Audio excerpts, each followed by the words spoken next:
बिहानदेखि हुर्सी लागेर जाम भइरहेको थियो गाडीहरू हाइवेमा होइन, कता जाने हाइवेमा हामी चाहिँ हिँड्दैछौँ। अहिले चाहिँ गाडीहरूको लाइन एकदम डेन्जर छ। अहिले चाहिँ हल्का घाम लागेको छ, खुलिरहेको छ। अहिले चाहिँ गाडीहरूको लाइन हेर्नु, आगे त एकदम लाइन छ, एकदम लाइन छ।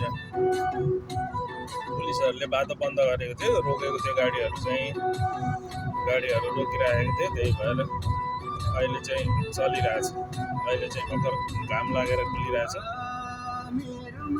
अब हामी चाहिँ हिँडेको ड्युटीतिर, हाम्रो पनि अब खुलेपछि ड्युटीतिर जाने टाइम हुन्छ।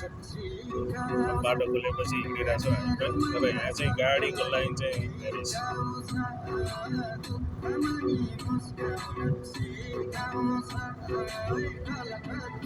जाडो सुरु भइसकेपछि कुहिरो लाग्ने हुन्छ। यहाँ अगाडि पनि कुहिरो लागिरहेको छ, त्यस्तो राम्रो क्लियर चाहिँ भएको छैन, हल्का क्लियर हुन लागेको छ।